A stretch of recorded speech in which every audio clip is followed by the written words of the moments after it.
Assalamualaikum warahmatullahi wabarakatuh. Selamat pagi semuanya. Alhamdulillah pada hari ini kita bertemu kembali dalam pembelajaran jarak jauh atau daring. Hari ini Ibu akan memberikan materi tentang bahasa Indonesia. Langsung saja kita simak materinya.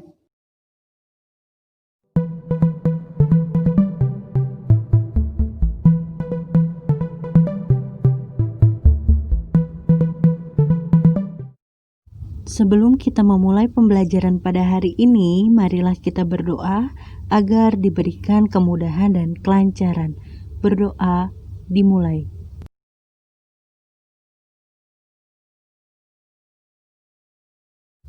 Berdoa selesai. Hai anak-anak, bagaimana kabar kalian? Semoga kalian semua dalam keadaan sehat walafiat ya, serta selalu semangat dalam mengikuti pembelajaran jarak jauh ini. Bertemu kembali bersama Bu Fani dalam pembelajaran bahasa Indonesia. Pada video sebelumnya, Ibu telah membahas tentang teks deskripsi dan teks cerita fantasi. Pada kali ini, Ibu akan membahas tentang teks prosedur. Apa sih yang dimaksud dengan teks prosedur? Bagaimana ciri dari teks prosedur? Baiklah, langsung saja kita simak materinya. Sebelum Ibu membahas apa pentingnya teks prosedur dalam kehidupan sehari-hari kita, Ibu akan menyampaikan kompetensi dasar yang akan kita pelajari pada hari ini, yaitu 3.5. Mengidentifikasi teks prosedur tentang cara melakukan sesuatu dan cara membuat, cara memainkan alat musik atau tarian daerah, cara membuat kuliner khas daerah, dan lain-lain dari berbagai sumber yang dibaca dan didengar. Dan 4.5. Menyimpulkan isi teks prosedur tentang cara memainkan alat musik daerah, tarian daerah, cara membuat cenderamata, dan atau kuliner khas daerah dari berbagai sumber yang dibaca dan didengar. Tujuan yang akan kalian capai setelah menyimak materi, kalian diharapkan mampu yang pertama, mengidentifikasi teks prosedur dengan baik, dimulai dari pengertian, ciri umum, tujuan, dan penggunaan bahasa.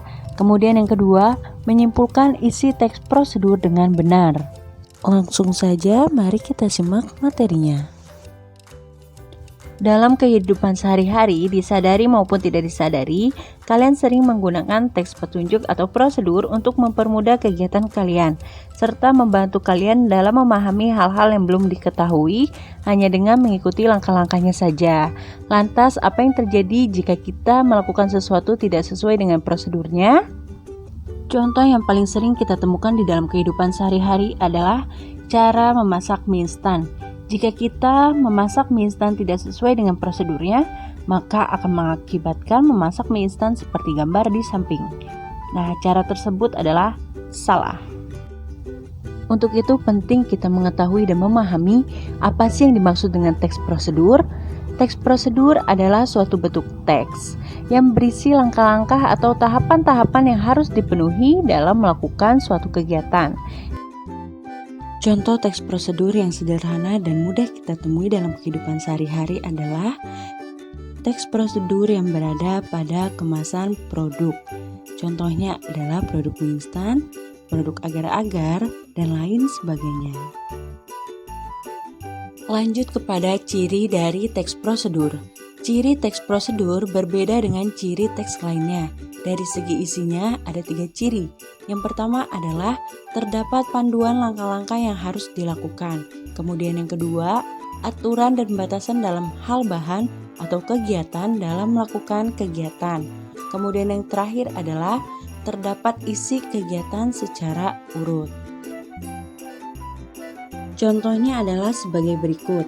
Di dalam teks ini terdapat panduan langkah-langkah yang harus dilakukan oleh pembaca. Kemudian yang kedua, terdapat aturan atau batasan dalam hal bahan seperti gram, kilogram, dan lain sebagainya.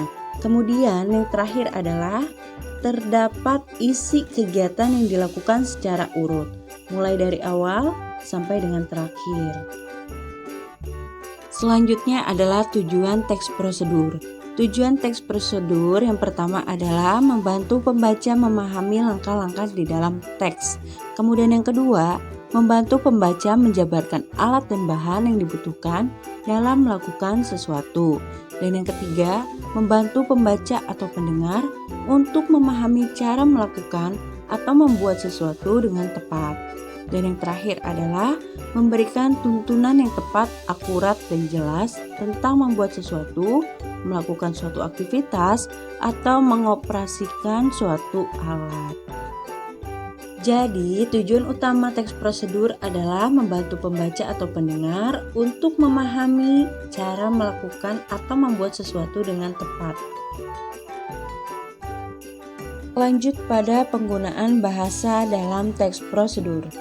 Yang pertama, teks prosedur menggunakan kalimat perintah. Yang kedua, menggunakan kalimat pasif. Yang ketiga, menggunakan kata keterangan, baik keterangan cara, keterangan alat, maupun keterangan tujuan. Yang keempat, menggunakan kalimat saran atau larangan. Yang kelima, menggunakan kata yang menunjukkan ukuran seperti kilogram, gram, ataupun meter. Dan yang terakhir, menggunakan kelompok kalimat dengan batasan yang jelas. Lanjut pada jenis teks prosedur.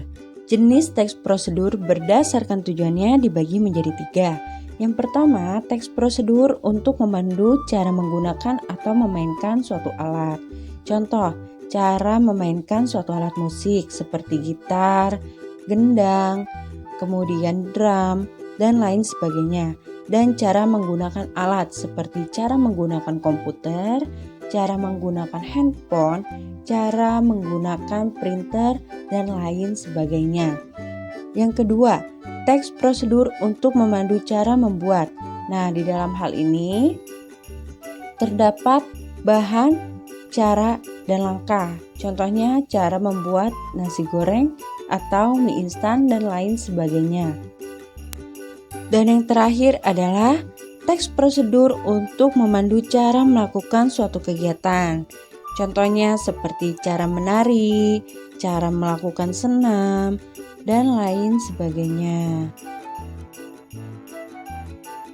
Selanjutnya kita masuk pada pokok bahasan terakhir dalam video ini, yaitu menyimpulkan isi teks prosedur. Nah, ternyata di dalam menyimpulkan isi teks prosedur terdapat juga langkah-langkahnya.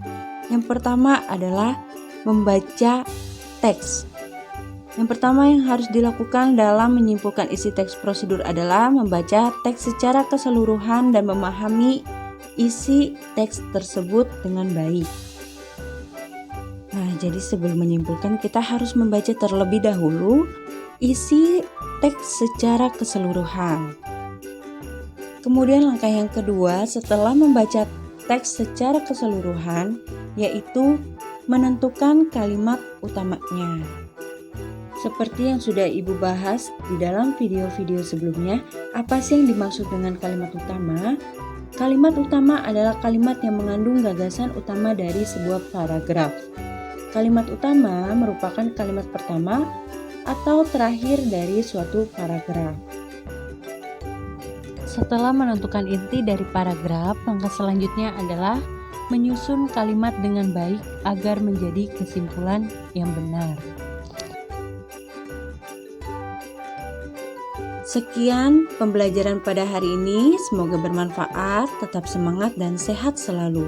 Jangan lupa untuk jaga kesehatan ya. Mari kita akhiri pembelajaran ini dengan mengucapkan hamdalah.